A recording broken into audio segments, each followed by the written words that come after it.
Alors les légumineuses, c'est une famille de plantes qui a pour particularité de pouvoir s'associer avec des bactéries qui lui permettent ensuite de fixer biologiquement l'azote de l'air et d'avoir en quelque sorte ainsi un engrais azoté gratuit. Alors les plantes, bien sûr, elles ont évolué, et chacune avec leur communauté microbienne, et donc il y a une certaine spécificité d'hôte entre une plante donnée et une bactérie. Bon, ça a demandé pas mal de temps, de recherche, d'observation. Des premiers voyageurs qui ont commencé à ramener des plantes de l'autre bout du monde vers chez nous, jusqu'à des communautés scientifiques au 19e et au 20e siècle qui ont travaillé jusqu'à aboutir à partir des années 60, on va dire, en tout cas pour la France, à l'inoculation de quelques espèces dans des conditions bien particulières.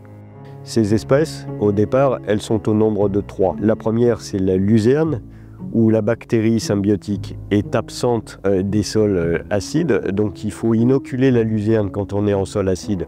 Par contre, quand on est en sol alcalin, la bactérie est présente et n'a pas besoin d'être apportée. La deuxième espèce, c'est le soja. Alors le soja, c'est une plante originaire d'Asie, donc la bactérie, elle n'est absolument pas endémique des sols d'Europe de l'Ouest. Donc là, quand on veut cultiver du soja, il est important d'amener la bactérie au moins la première année. Et la troisième espèce, le lupin.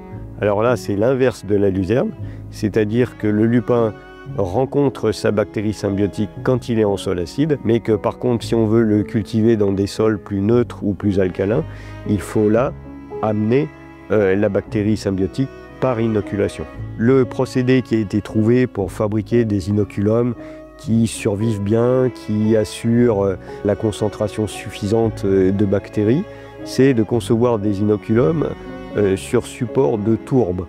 La tourbe étant un substrat carboné sur lequel la bactérie peut survivre, et ça dans un sachet de tourbe qui a été préalablement tamisé, neutralisé et stérilisé, de façon à ce qu'il n'y ait pas de contaminants qui rentrent en compétition avec la bactérie qui nous intéresse. Et le procédé traditionnel d'inoculation, c'est d'enrober la graine avec la tourbe, alors moyennant l'ajout d'un peu de liquide, et ainsi de faire cette opération juste avant le semis. En France, ces techniques d'inoculation, elles ont été surtout développées à travers le cas du soja, qui a constitué, disons, les surfaces les plus importantes, en particulier parce que cette espèce était très soutenue par la politique agricole commune des années 70 et 80. Donc très vite, eh bien, on a voulu rendre compatible l'inoculation avec l'apport de certains produits phyto, par exemple. Donc ça a amené à développer des inoculations sur microgranulés, ce qui permettait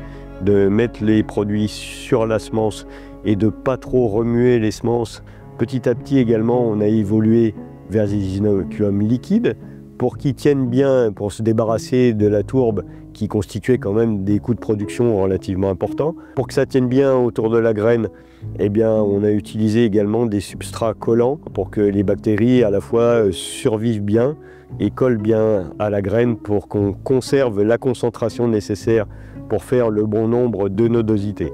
Et puis ensuite, on a essayé de donner de la souplesse à l'agriculteur, qu'il ne soit pas obligé d'inoculer et puis de se précipiter dans son champ pour semer très rapidement, mais qu'il ait un peu de temps de respiration. Et jusqu'à des années relativement récentes, 2016-2017, où là on a vu arriver sur le marché l'idée de semences pré-inoculées, des inoculums qui étaient placés autour de la graine en usine et qui étaient capables de survivre suffisamment sur la graine dans le sac de semences jusqu'à l'utilisation par l'agriculteur. Ce qui est un cahier des charges assez lourd pour la bactérie, puisque ce processus peut durer jusqu'à 3 mois environ. Cette dernière perspective, on n'y est pas encore tout à fait. Les produits qui sont aujourd'hui sur le marché ne sont pas tout à fait à la hauteur des produits traditionnels. Il manque 1 à 2 puissance de 10 pour que le résultat derrière, au niveau de la nodulation de la plante, puisse être considéré comme satisfaisant. Mais il est vraisemblable qu'avec aujourd'hui les progrès de la microbiologie la plus récente, on arrive petit à petit à mettre au point de façon plus complète ce type de produit.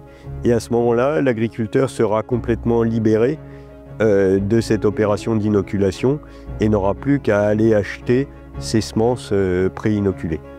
Mais on n'y est pas encore et il faudra probablement attendre encore quelques années.